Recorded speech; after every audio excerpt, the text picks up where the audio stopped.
Como habíamos anunciado, vamos a ocuparnos del primer libro que listé en el último vídeo para saber qué es lo que la académica crítica argumenta de qué es el Pantocrátor. Veremos citas del libro Die Namen des Vaters de Christiane Zimmermann. Recordemos que es una teóloga protestante y no una malvada atea que quiere desprestigiar la Biblia. No voy a hacer las citas textualmente, sino que las voy a parafrasear, aunque irán apareciendo en pantalla en las capturas que he ido haciendo. Cualquiera entenderá el contenido, aunque solo las parafrasee o resuma. Si sabéis memoria, en el último capítulo os identifiqué y cité varias inscripciones, entre ellas las tablillas de Ugarit o inscripciones babilónicas, y en estas se le llamaba al dios Baal o al dios Marduk todopoderoso, entendiendo que estos dos dioses reemplazaron a los dioses antiguos, cada uno en su panteón, y tomaron el poder absoluto jerárquico como gobernantes absolutos. En ese sentido eran todopoderosos. Veremos que Pantocrátor tiene un significado similar tanto en la Septuaginta como en el Nuevo Testamento escritos en griego. La diferencia principal es la idea monoteísta que hay detrás de los escritos judíos y cristianos. Y esta es la tesis principal que se recoge en este libro, Die Namen des Vaters. Por supuesto que en 10 minutos no lo podemos destripar todo, pero sí podemos presentar pinceladas que se recogen en este libro. El libro trata en general los nombres y epítetos asignados a la divinidad, no solo el Pantocrátor. A nosotros, para el caso, solo nos interesa lo que escribió acerca del epíteto Pantocrátor. Zimmermann hace un desglose de lo que significa Pantocrátor a partir del capítulo 3, que se titula Der Herr und Herrscher, donde Herrscher quiere decir gobernante y Herr será el Kyrios o Señor en griego. El término Señor, aunque bastante abstracto, tiene esa connotación de la calidad o cualidad soberana de Dios. El capítulo va desde la página 167 hasta la página 340. Recordemos que la traducción Pantocrátor en la Septuaginta se da a partir de la época helenística. Zimmermann observa que la terminología sobre la soberanía de Dios, Herrscher Temini, aumenta en la época helenística a causa de las crecientes pretensiones de poder absolutista y la divinización en el culto al rey. La Herrscher Terminologie, terminología en relación con la gobernanza o soberanía, dice Zimmermann que solo se puede entender con el trasfondo de otros escritos de la época helenística y romana sobre la Herrscher-Ideologie, ideología sobre la soberanía o gobernancia. Entre esos términos señala Zimmermann el Pantocrátor, que os he señalado en rojo. Este es el trasfondo de estos epítetos, la polémica y rivalidad del poder de la soberanía entre el Dios de los judíos y los gobernantes del mundo. Vamos a entrar en más detalle pues, en el epíteto Pantocrátor, el cual Zimmermann desglosa a partir de la página 233. Zimmermann busca en inscripciones antiguas precristianas en los mitos fuera de la Biblia y asegura que la palabra Pantocrátor no está prácticamente atestiguada más que posiblemente en un fragmento de un escrito del dramaturgo griego Esquilo. El fragmento está catalogado como Papiro Occidentus 18-2164. Aquí tenéis una fotografía del fragmento que os he localizado en internet y os he remarcado en rojo. Como veis está deteriorado, por ello no hay total seguridad que diga Pantocrátor, aunque es casi totalmente seguro.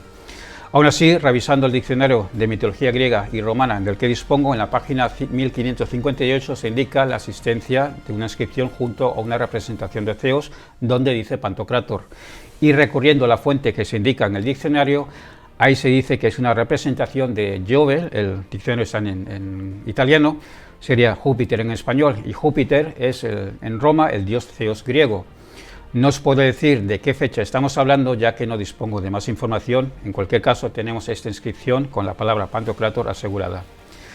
Prosigue Zimmermann señalando terminología con significado similar como Pancrates, aplicada a Zeus, con la que se describe el poder de gobernador Herrschermacht, epíteto que se le aplica a otros dioses en el Olimpo como Apolonio, Hera y alguna divinidad más. En la comedia griega, las termoforiantes, el término Pancrates se utiliza para señalar a Zeus como gobernador soberano sobre todos los demás dioses. Continúa Zimmermann postulando que para Pantocrátor como asignación de la divinidad se recurrió a Pancrates como prototipo. Y en asociación con Zeus, la palabra Pancrates describe el poder del regente como dios supremo sobre los demás dioses y héroes del Olimpo. Los siguientes textos griegos a los que hace referente la teóloga protestante Zimmermann son inscripciones de la mitología egipcia, donde está atestiguado el epíteto Pantocrátor aplicado a Isis u otros dioses egipcios. Lo que no queda claro, al ser textos tardíos, si fue la utilización del Pantocrátor por parte de los judíos de Alejandría quienes influyeron en la concepción del Pantocrátor en la religión sobre Isis o textos mágicos. Lo siguiente que analiza Zimmermann es el hecho de la existencia del título Autocrátor como alabanza al emperador, tal como el rey del imperio seulícida Diodoto Triofón, título del que presumirán posteriormente emperadores romanos, empezando por Augusto. De Vespasiano tenemos monedas con el título Autocrator. Asimismo, el emperador Domiciano lleva el título, y este dato será importante para cuando veamos la aparición del Pantocrátor en el Apocalipsis. La existencia de estos títulos de culto al emperador, sea cual sea haya sido el reino, señala Zimmermann como detonante para que en los textos judíos griegos y en la literatura cristiana se recurra al Pantocrátor, como contraste con los gobernantes terrenales. El contexto del texto hebreo es la pérdida de la tierra de Judá y la destrucción del templo, donde aparentemente el Dios de Israel perdió todo su poder sobre el pueblo elegido, pero eso es aparente porque para el final de los tiempos será Yahvé el único gobernante, ya no solo sobre Israel, sino sobre todo el mundo. Él será el Pantocrátor. Esta idea es la que hay detrás de la aparición del epíteto en la Septuaginta. De esta forma, la Septuaginta refuerza el imaginario sobre el poder divino de Yahvé en contraste con las pretensiones del poder de los gobernantes helenísticos. El Pantocrátor es el verdadero potentado que ejerce su poder no solo sobre Israel, sino sobre todos los enemigos de Israel.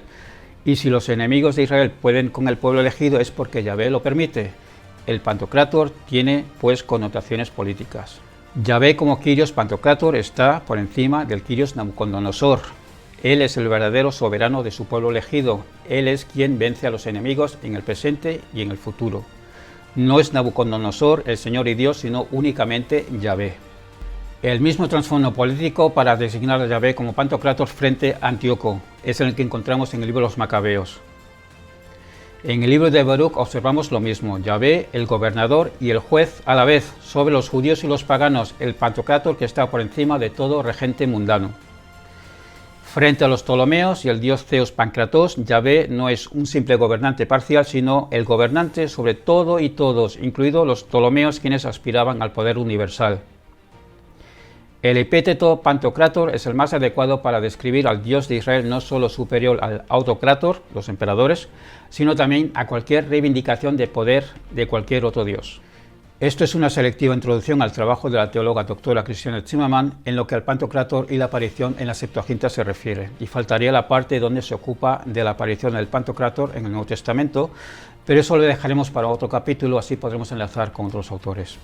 En síntesis, el epíteto Pantocrátor, muy defectuosamente traducido y sobre todo entendido como omnipotente en el sentido de la retórica filosófica moderna, absolutamente nada tiene que ver con un Dios omnipotente en ese sentido moderno.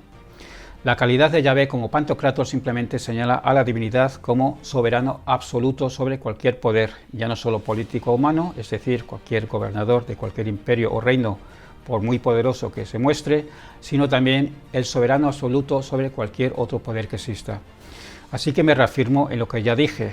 No es que yo haya caído en la falacia evidencia incompleta, tal como pretendía acusarme Rafa Vers, sino que Rafa Vers no sabe de lo que habla y creyó que por leer la definición de 3 diccionarios sobre el significado de Pantocrátor creía poder hablar con autoridad.